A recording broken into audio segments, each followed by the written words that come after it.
Hello दोस्तों, जैसा कि हम लोग एक न्यू शुरुआत कर रहे हैं।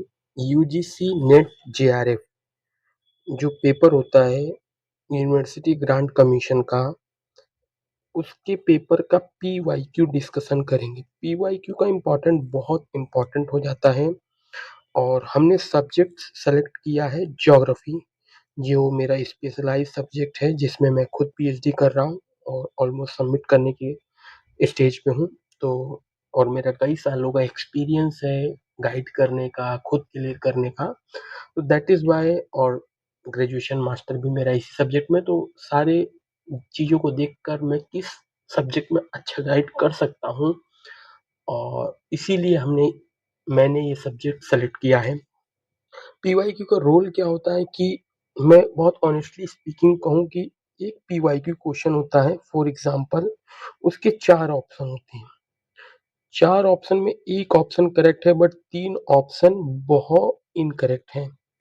अब उससे क्या होता है कि ये जो 3 ऑप्शन इनकरेक्ट सेट किए गए हैं पर्टिकुलरली इस क्वेश्चन में, जो क्वेश्चन दिया जाता है यूजीसी नेट जेआरएफ के पेपर में या किसी भी कॉम्पिटिटिव एग्जाम में, डिस्पाइट कि यूजीसी का है या किसी भी कॉम्पिटिटिव एग्जाम को आप देखेंगे, तो इस ऑप्शन जो करेक्ट ऑप्शन है उसके नियर ही कोई उससे रिलेटेड या एसोसिएटेड ही ऑप्शंस को दिया जाता है, ताकि जो कैंडिडेट है वो कंफ्यूज हो सके कहीं ना कहीं, और कंफ्यूज होगा तो वो रॉन्ग ऑप्शंस को सेलेक्ट करेगा। जब वो रॉन्ग ऑप्शन को सेलेक्ट करने के लिए एक साइकोलॉजिकल ट्रैप बनाया जाता है ताकि वो गलत हो। बट इससे क्या हमें सीख मिलती है कि ये जो इसके नियरेस्ट एसोसिएटेड ऑप्शंस हैं वो भी तो इन फ्यूचर एक तरह से कहीं ना कहीं एक क्वेश्चन जो फॉर्मुलेशन हो रहा है,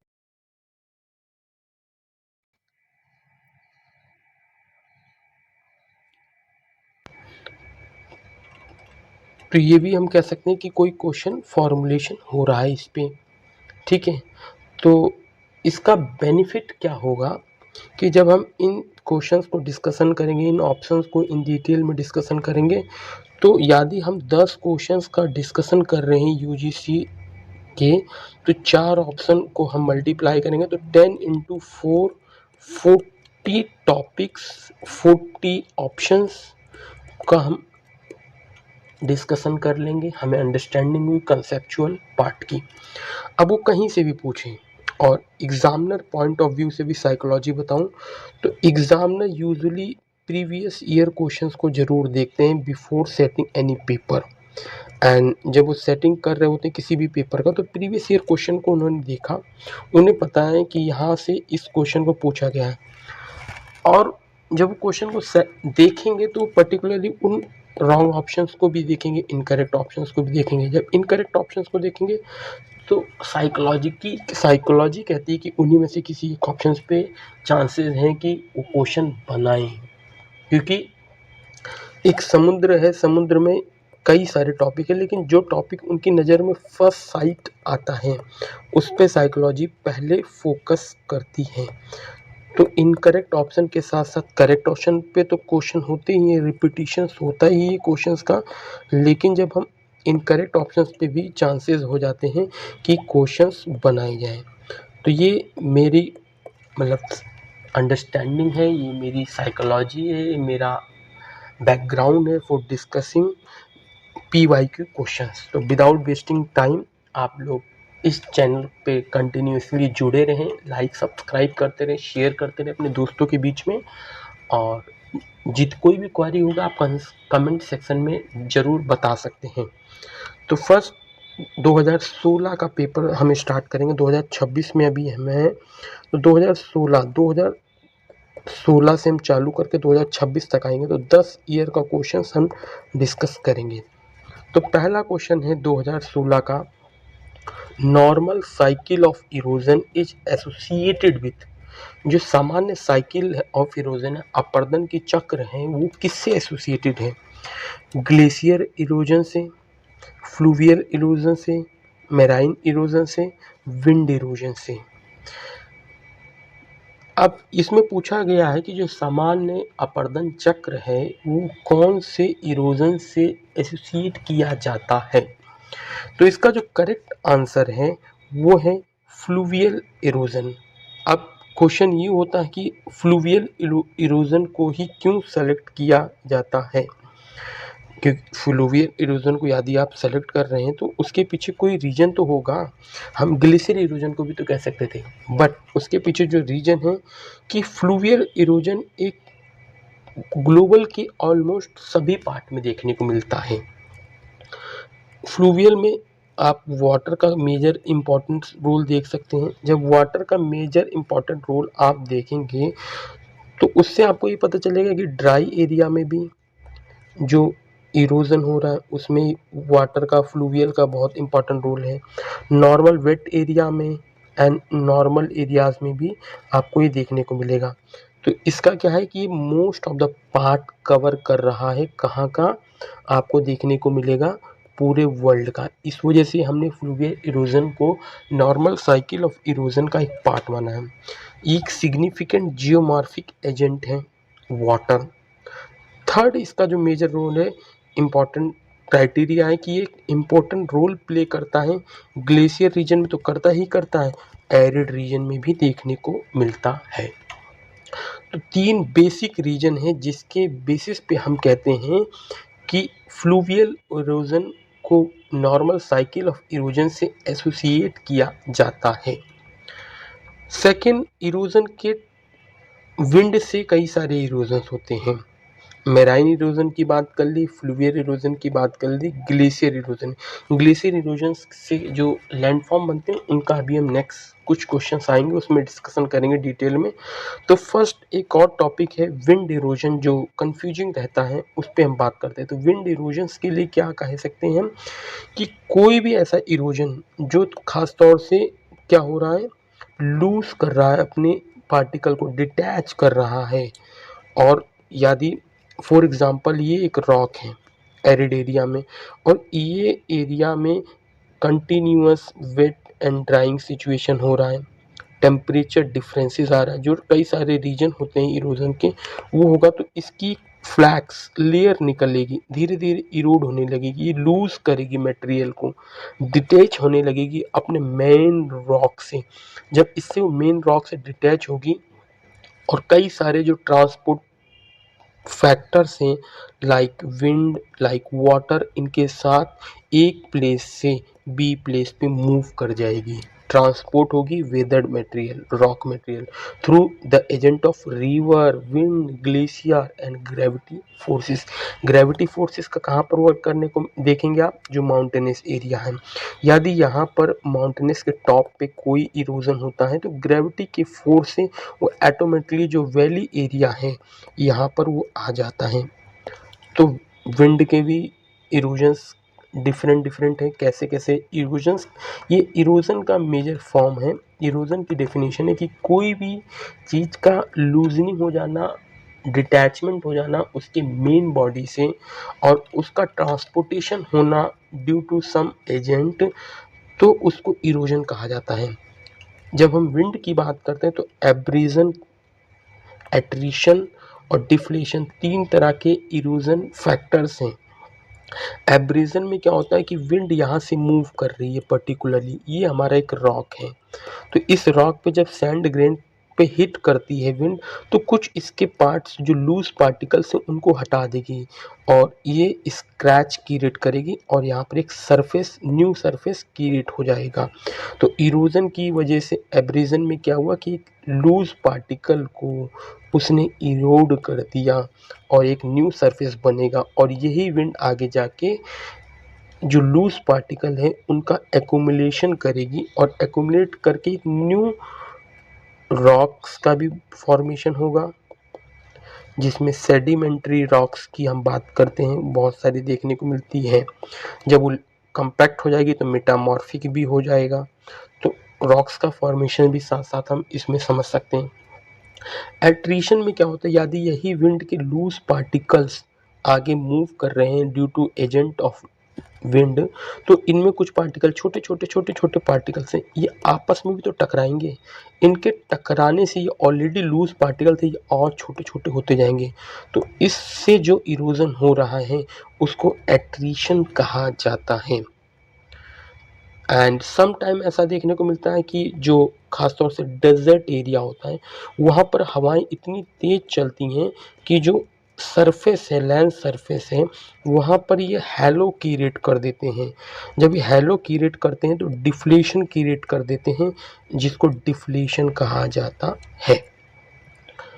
अब जो मेजर इम्पॉर्टेंट है टॉपिक इस नॉर्मल साइकिल ऑफ इरोजन से रिलेटेड, वो दो लोगों की साइकिल ऑफ इरोजन का जो साइकिल ऑफ इरोजन दो लोगों ने प्रपोज किया है, एक W.M. डेविस ने एंड सेकंड इज आप देखेंगे वॉल्टर पैंक ने। तो उनकी साइकिल को हमें समझने की कोशिश करनी है। तो W.M. डेविस की जब साइकिल को हम देखते हैं तो ये पाते हैं कि उन्होंने बोला कि एक क्रोनोलॉजिकल ऑर्डरली सीक्वेंस हो रहा है किस चीज़ से, लैंडफॉर्म डेवलपमेंट का। उन्होंने बोला कि पहले एक ऐसे अपलिफ्टमेंट होगा, यहाँ पे अपलिफ्टमेंट रुक जाएगा, अपलिफ्टमेंट स्लोप बन जाएगी। अब धीरे धीरे इरोजन वेदरिंग की वजह से ये जो लैंड सरफेस बनता है वो क्या होगा कि इरोड हो जाएगा और क्या बनेगा आखिरी में, मोनाड रॉक। तो इनका जो सिंपल सा इरोजन साइकिल उन्होंने बताया कि फर्स्ट अपलिफ्टमेंट होगा एंड देन धीरे धीरे इरोड हो जाएगा। और ये यूथ स्टेज में क्या होगा कि कई सारे आप देखेंगे कि बहुत धीरे इरोड होगा। मेच्योरिटी स्टेट में आप देखेंगे कि बहुत तेज़ी से इरोड होगा। ओल्ड स्टेज में इरोजन बहुत स्लो हो जाएगा। यूथ में आप देखेंगे कि अपलिफ्टमेंट के जस्ट बाद ही देखने को मिलेगा, बट अपलिफ्टमेंट के जस्ट बाद एक इरोजन हो जाने के सर्टेन पॉइंट के बाद आपको मेच्योरिटी फेज देखने को मिलेगा।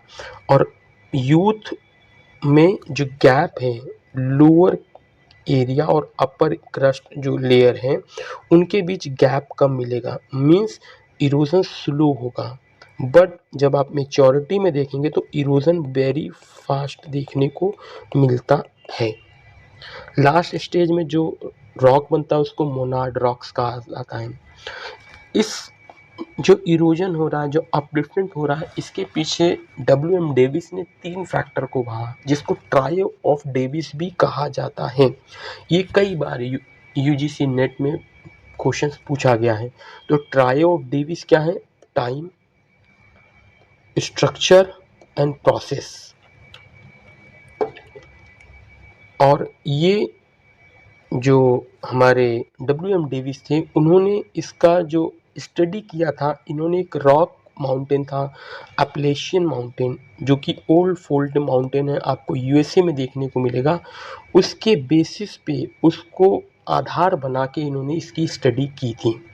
और उन्होंने बोला कि ये जो डेवलपमेंट हो रहा है, ये जो स्ट्रक्चर का, लैंड फॉर्म का, वो टाइम डिपेंडेंट है।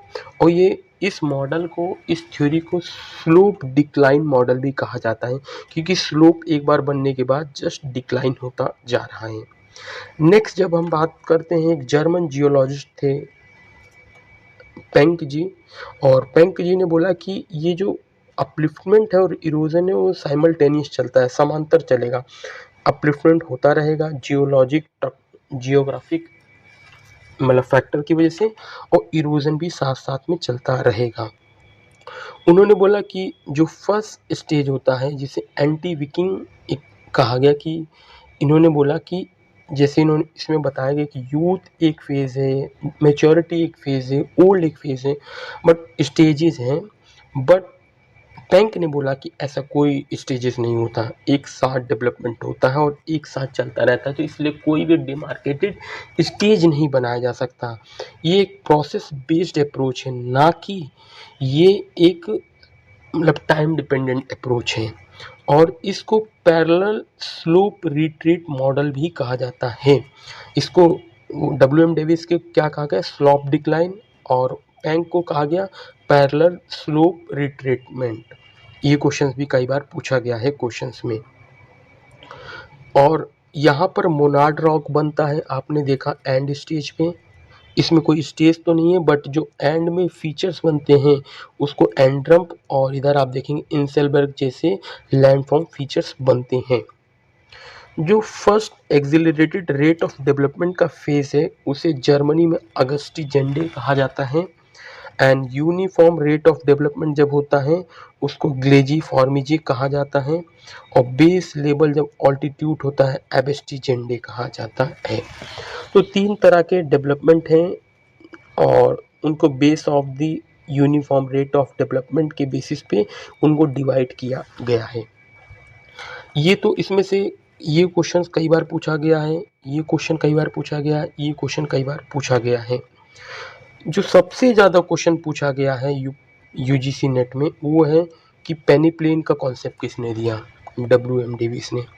एंड्रफ का कॉन्सेप्ट किसने दिया, पैंक ने। पेडिप्लेन का कॉन्सेप्ट किसने दिया, LC किंग ने। पेनिप्लेन का कॉन्सेप्ट किसने दिया, CH क्रिक में।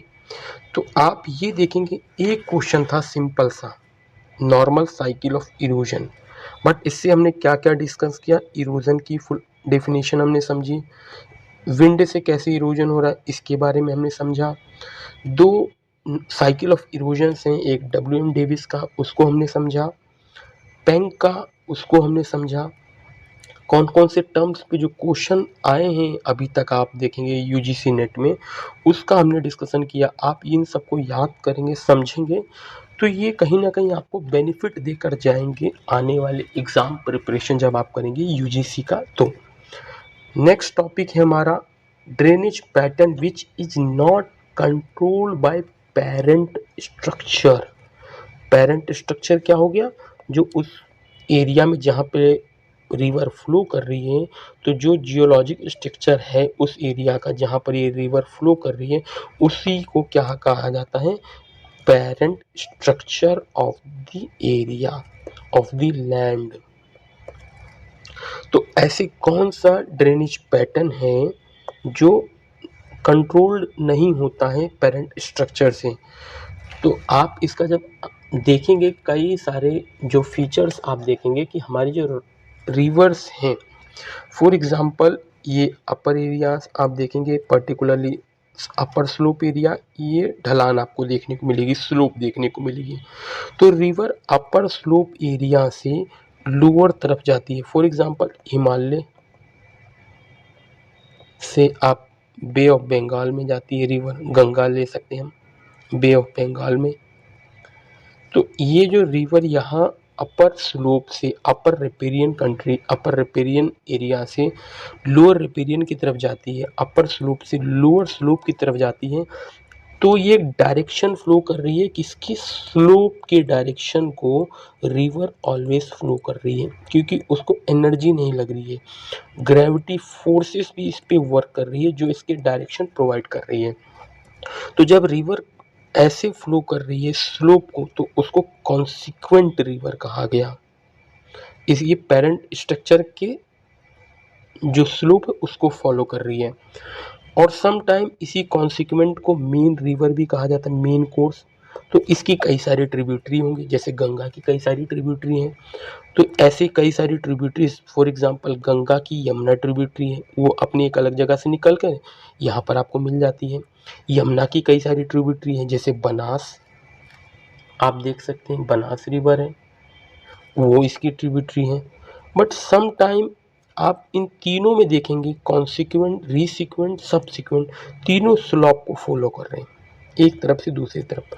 बट सम टाइम ऐसे देखने को मिलेगा कि कुछ स्लोप के अपोजिट भी जाएंगे, जिसको एंटीसीडेंट रिवर्स भी कहा जाता है। फॉर एग्जांपल हिमालय है, यहाँ से रिवर उद्गम हुआ और ये अब इधर से तो जा नहीं सकती, स्लोप था, बट इसको कट करके ये रिवर फ्लो करके निकल जाती हैं, कुछ ना कुछ अपना रास्ता बना लेती हैं। कहा जाता है ना कि पानी ऑलवेज अपना रास्ता बना लेता है। तो जब ये ऑब्सिक्वेंट रिवर सबसिक्वेंट रिवर को मिलकर इसकी ट्रिब्यूटरी बन जाती हैं और फिर वो जाके कंसिक्वेंट रिवर से मिलकर लोअर स्लोप एरिया पे चली जाती हैं।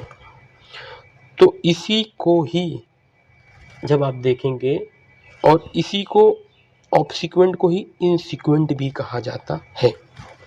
तो इसका जो करेक्ट आंसर है क्या है, इनसिक्वेंट। कंसिक्वेंट स्लो फॉलो करता है, सबसिक्वेंट कॉन्सिक्वेंट की ट्रिब्यूटरी होती है वो भी स्लो फॉलो करती है, और इन रीसिक्वेंट सबसिक्वेंट की ट्रिब्यूटरी होती है वो भी स्लो फॉलो करती है। बट इनसिक्वेंट और ऑब्सिक्वेंट स्लो जो पेरेंट स्ट्रक्चर है उस एरिया का उसको फॉलो नहीं करता है।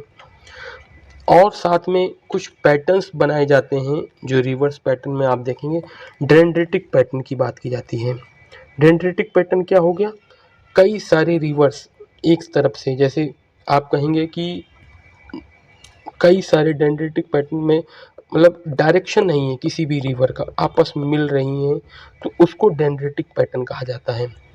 कुछ पैटर्न होती है रिवर्स का जिसको पैरेलल पैटर्न कहा जाता है, ये आपको खासतौर से जो माउंटेनियस एरिया होती है वहाँ पर देखने को मिलेगा।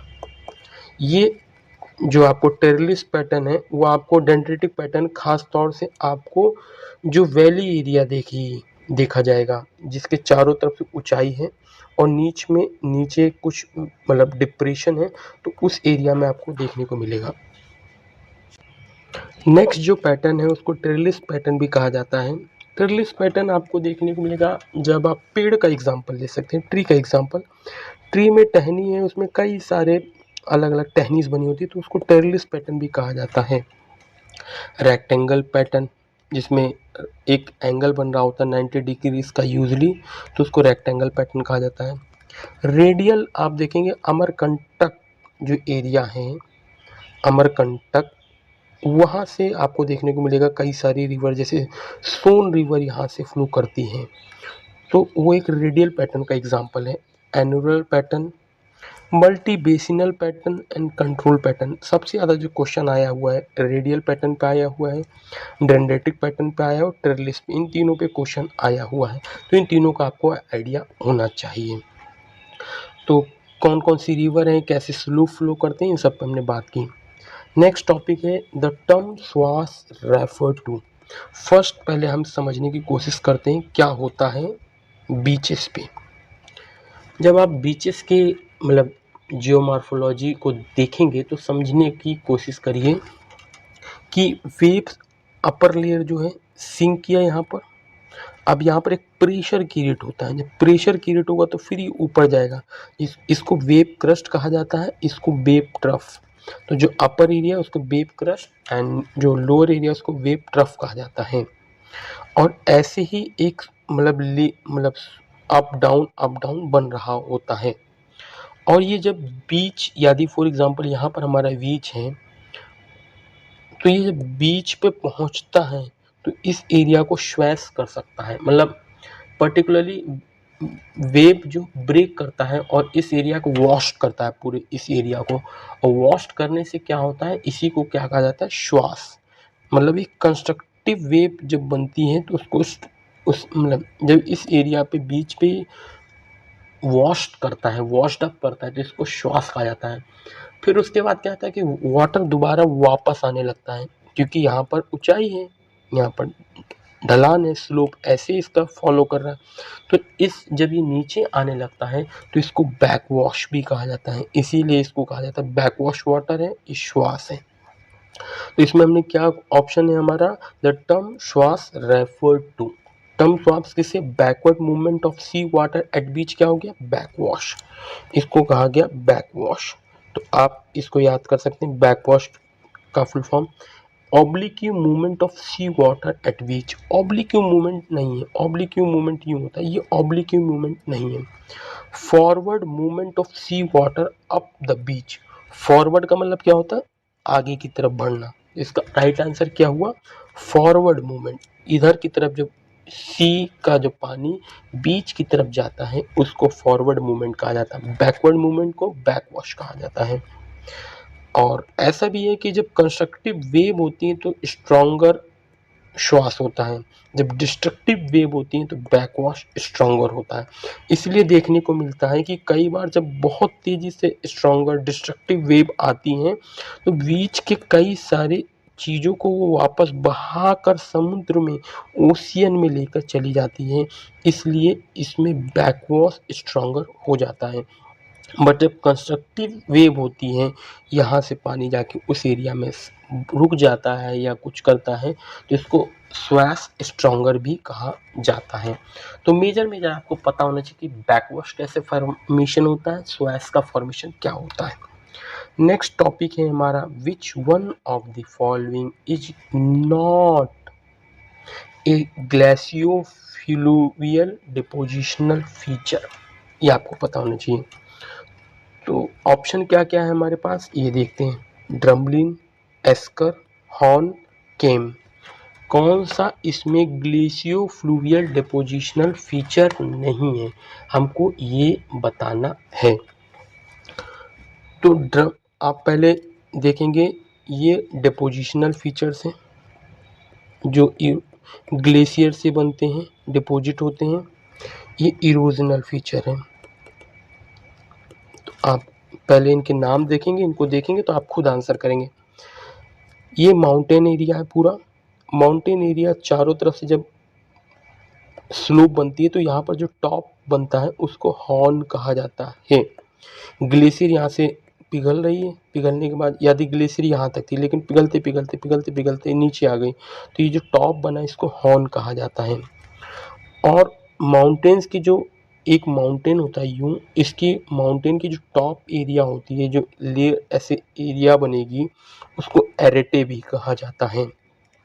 सम टाइम कई सारे माउंटेन्स हैं, कई सारे माउंटेन्स में एक वैली बन जाती है, मतलब एक तरह से डिप्रेशन बनता है और यहाँ पर ग्लेशियर का पानी, बारिश का पानी आ जाता है, जिसे टर्न लेक भी कहा जाता है।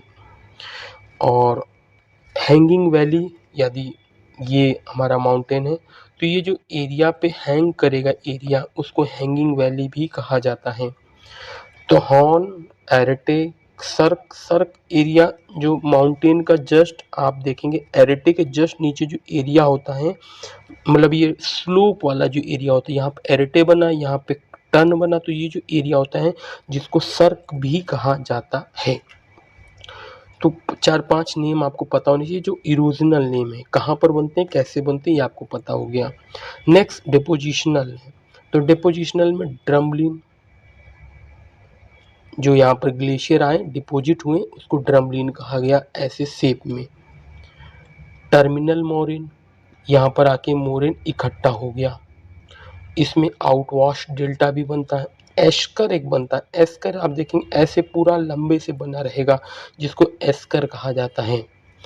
तो कई सारे डिपोजिशनल फीचर भी हैं। तो इसमें हमें पूछा गया कि डिपोजिशनल फीचर कौन सा नहीं है। ड्रमलिन क्या है, डिपोजिशनल फीचर है। एस्कर क्या है, डिपोजिशनल फीचर है। कैम क्या है, कैम आप देखेंगे एक छोटे छोटे से जहाँ पे ग्लेशियर का डिपोजिशन हो रहा है उसको केम्स भी कहा जाता है। बट हॉर्न की जब हम बात करते हैं, जो कि माउंटेन्स के टॉप पे देखने को मिलेगा, ये एक इरोजनल फीचर है। तो इस वजह से हम कह सकते हैं कि कौन सा डिपोजिशनल फीचर नहीं है, हॉर्न एक डिपोजिशनल फीचर नहीं है। इस टॉपिक से आप जितने भी टॉपिक देखेंगे यूजुअली आइडेंटिफिकेशंस पे क्वेश्चन आते हैं कि कौन से फीचर्स इरोजनल है, कौन से डिपोजिशनल है। तो इनका नाम और एक पिक्टोग्राफिक इनकी मेमोरी आपके दिमाग में होना चाहिए कि यहाँ पर एरेटे बनता है, हॉर्न बनता है, सर्क बनता है, टर्न बनता है, कोल बनता है, हैंगिंग वैली बनती है। ऐसी सेम डिपोजिशनल का आप याद कर सकते हो। ऐसा ही आप सब के साथ करेंगे, ग्लेशियर के साथ, विंड के साथ, मेराइन के साथ, तो ऐसे ही पेली ग्लेशियर के साथ आप कर सकते हैं, क्रॉस टोपोग्राफी की कर सकते हैं। तो ऐसे आप कई सबका जब याद कर लेंगे तो आपके एग्ज़ाम में एटलीस्ट 2 क्वेश्चन इससे सॉल्व होंगे ही होंगे। तो ये ज़रूर आप याद करिए और मैं ट्राई करूँगा, जैसे ग्लेशियर का मैंने जो मेजर है उनको करा दिया है, कहीं विंड का आएगा विंड का करा देंगे। तो ऐसे आपको घबराने की ज़रूरत नहीं है, आप लोग बस बने रहिए और देखते रहिए, समझिए, कहीं पर दिक्कत हो तो बताइए। नेक्स्ट है the unconsolidated rock material deposit by surface wash at base of cliff is called. Unconsolidated rock material है पहला पॉइंट, डिपोजिट हो रहा है, सरफेस द्वारा वॉश किया गया कहाँ पर डिपॉजिट हो रहा है? बेस पे। किसके बेस पे? क्लिफ के बेस पे। फॉर एग्जाम्पल ये एक माउंटेन है, क्लिफ है, इसके बेस पे जब यहाँ पर कुछ चीज़ें डिपॉजिट होती हैं तो उनको क्या कहा जाता है, जो कि सरफेस वॉश के द्वारा डिपॉजिट हो रही हैं? ये क्वेश्चन है, सिंपल सा क्वेश्चन। तो ये क्लिफ है, इनके सरफेस पे एकदम जो बेस पे डिपॉजिट हो रहा है उसको क्या कहा जाता है? कोलोबियम। कोलोबियम इसका आंसर है, करेक्ट आंसर। ठीक है, बट हम यहीं पर नहीं रुकते हैं, हमारा ऑप्शन है कि हम ऑप्शंस को भी देखें। तो एलुवियम क्या होता है ये हमें पता नहीं चाहिए। तो alluvium is a collection of loose material. Colluvium के जस्ट नीचे ये फॉर्मेशन हो रहा है, तो ये भी एक लूज मटेरियल है जो बेस से और नीचे जाकर देखने को मिलेगा। तो collection of loose unconsolidated sediment such as क्या है?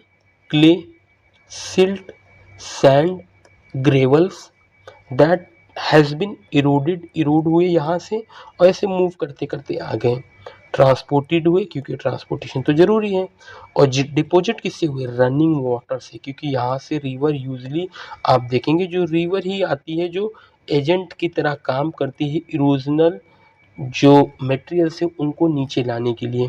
टिपिकली जियोलॉजिकली यंग होते हैं।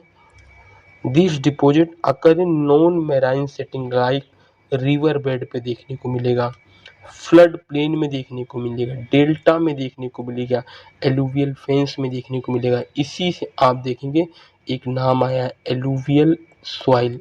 ये न्यू सॉइल है, न्यू रॉक मटेरियल है, कहाँ का? माउंटेनेस का। तो ये क्या है? एग्रीकल्चर पॉइंट ऑफ व्यू से बहुत इम्पोर्टेंट हो जाता है, ये भी पता होना चाहिए आपको। Because it is rich in mineral organic matter, alluvium form highly fertile alluvial soil. तो कोलोवियम कहाँ पर आपको देखने को मिला? फुट जो बेस है क्लिफ का उसके जस्ट नियरेस्ट, बट उसके आगे जब हम देखते हैं जो अब ये भी आप समझ सकते हैं ये बहुत हेवी मटेरियल रहे होंगे, तो यहाँ पर रिवर के फ्लो ने इसको तो मूव करा दिया, बट यहाँ पर रिवर की जो स्पीड है वो स्लो हो जाती है, स्लोप कम होने की वजह से। तो अब ये हैवी मटेरियल तो यहीं रह गए, जो फाइन पार्टिकल्स हैं वो मूव हो गए और इन फाइन पार्टिकल्स को ही एलुवियम कहा जाने लगा। ठीक है, नेक्स्ट कोलोवियम। कोलोवियम हमने बताया कि क्या है? एक loose unsorted mix of rock fragments and soil that gather at base of hill. ये हैवी मटेरियल्स होंगे आप देखेंगे कंपेरेटिवली टू एलुवियम। थर्ड जो है मोरेन। मोरेन क्या होता है? अभी हमने जस्ट ऊपर वाले में बात की कि मोरेन ग्लेशियर में एक देखेंगे छोटे छोटे पत्थर के कण आ जाते हैं जिनको मोरेन भी कहा जाता है। ये टर्मिनल मोरेन यहाँ पर एंड हो रहा है, लेटरल मोरेन साइड में देखने को मिलेगा, तो ऐसे मीडियल मोरेन बीच में देखने को मिलेगा। तो कई सारे मोरेन होते हैं। तो मोरेन का क्या है डेफिनेशन? एक मटेरियल जो एक्यूमुलेट हुआ है अनस्ट्रैटिफाइड और अनसॉर्टेड डिब्री से।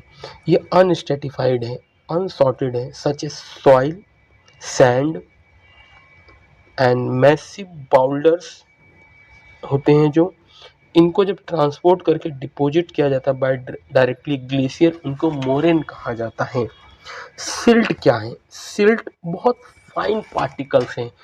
जब हम सिल्ट, सैंड, क्ले की बात करते हैं, सॉइल के टाइप्स में भी हम देखते हैं कि उनके साइज के बेसिस पे हम उनको डिवीजन करते हैं, तो उसमें से एक सिल्ट होता है। सिल्ट क्या है? ग्रेनुअल सेडिमेंट है जो पार्टिकल साइज जिसका बहुत ही प्रिसाइजली किसके बीच में होता है? सैंड और क्ले के बीच में आता है। तो सैंड क्ले के बीच में जो फाइन पार्टिकल्स का सॉइल आता है जिसको सिल्ट कहा जाता है, इन पार्टिकल्स की जो साइज है 0.0002 से लेकर 0.06 mm के बीच देखने को मिलता है। तो आपने इस पूरे टॉपिक से कई सारे और कंसेप्ट सीखे। नेक्स्ट टॉपिक है विच one of the following represent source of atmospheric energy. इसमें से कौन एटमॉस्फेरिक एनर्जी का सोर्स है? ये हमारा क्वेश्चन है, ठीक है। अब हम जो आंसर देखेंगे समझने की कोशिश करेंगे। First, infrared radiation emitted downward from cloud, इसको हम थोड़ा सा समझने की कोशिश करते हैं। ये हमारा अर्थ है, ठीक है, अर्थ है हमारा, यहाँ पर सन है। फॉर एग्जाम्पल गोला बनाना पड़ेगा थोड़ा सा,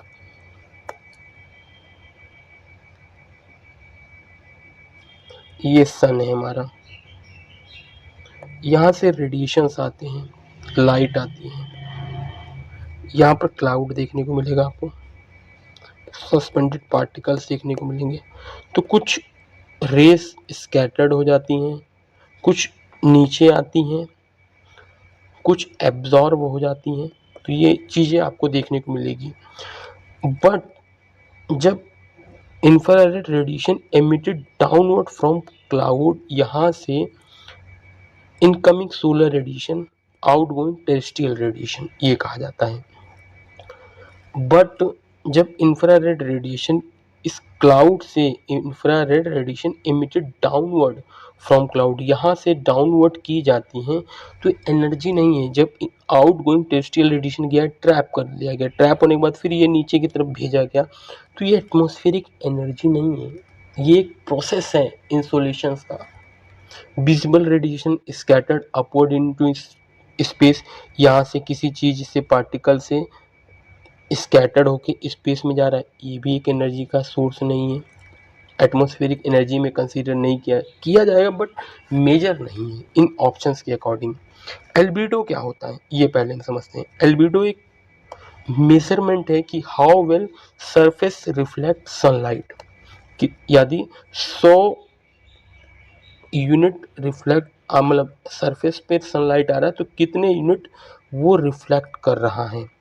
इसको 0 से 1 की रेंज में मतलब मेज़र किया जाता है। जो 0 के आसपास होता है उसका मतलब कि उसने सारा ही एब्जॉर्व कर लिया, रिफ्लेक्ट नहीं किया है।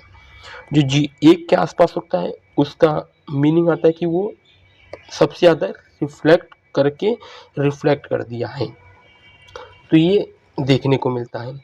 अब नेक्स्ट जो हमारा आंसर है लेटेंट हीट, जो इस क्वेश्चन का आंसर है वो लेटेंट हीट रिलीज के द्वारा एटमॉस्फेरिक एनर्जी को, जो एटमॉस्फेरिक एनर्जी है उसके सोर्स को बताता है।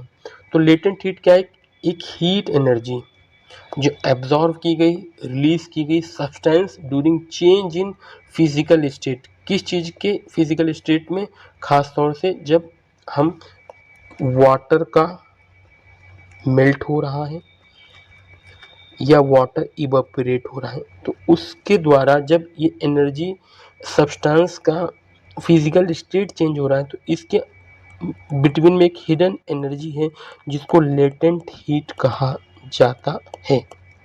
ये एटमॉस्फेरिक एनर्जी है का एक सोर्स है। कैसे काम करता है ये देखते हैं। ड्यूरिंग इवापोरेशन, जब वाटर से वाटर पेपर बन रहा है तो वाटर ने एब्जॉर्व किया latent heat from surrounding, surrounding के आसपास से कुछ हीट थी उनको एब्जॉर्व कर लिया। This is why your body feel cool after a bath, जब हम नहा कर आते हैं और हम देखते हैं कि हमारी बॉडी कूल फील कर रही है, क्यों, क्योंकि वो भी जब फैन के अंदर आते हैं स्पेशली तब, क्योंकि हमारी जो स्किन होता है वहाँ से इवोपरेट हो चुके होते हैं सारी जो वाटर्स होते हैं, water on your screen evaporate by taking heat from your body. हमारी बॉडी पे पानी था, हमारी बॉडी नहाकर जब हम आए पंखे पे बैठे तो हमारी बॉडी से जो हीट निकला तो इस जो पानी था उसको इवोपरेट कर गया, ठीक है। तो सेम वाटर से वाटर वेपर बन गया। ड्यूरिंग कंडेंसेशन, जब वाटर वेपर से वाटर ड्रॉपलेट बनेगा ऊपर जाकर स्टोर होगा तो लेटेंट हीट क्या है, वो भी सराउंडिंग का फिर यूज़ हुआ, तो हीट से क्या होगा कि वो एयर वार्म हो जाएगा और वार्म एयर से एयर और मतलब वार्म एयर जो होती है वो और ऊपर अपवर्ड मूवमेंट करेगी। जब अपवर्ड मूवमेंट करने लगेगी राइस करते चली जाएगी, इतना राइस करेगी और एक वैक्यूम क्रिएट होगा, तो रश क्रिएट होगा। जब यहाँ की एयर ऊपर चलेगी, यहाँ वैक्यूम क्रिएट हो, फिर ऊपर और एयर आने लगेगी और एयर आने लगेगी। एक पॉइंट ऐसा आएगा कि इसकी जो कैपेसिटी है, होल्डिंग कैपेसिटी वाटर वेपर की, वो यहाँ पर लूज हो जाएगी और फिर ये रेनफॉल के फॉर्म में नीचे आ जाएगा। तो इसी प्रोसेस में जब फेजेस चेंज हो रहे हैं, स्टेजेस चेंज हो रहे हैं वाटर्स का, सब्सटेंस का, उसके बीच में एक एनर्जी निकलती है जिसको लेटेंट हीट एनर्जी कहा जाता है।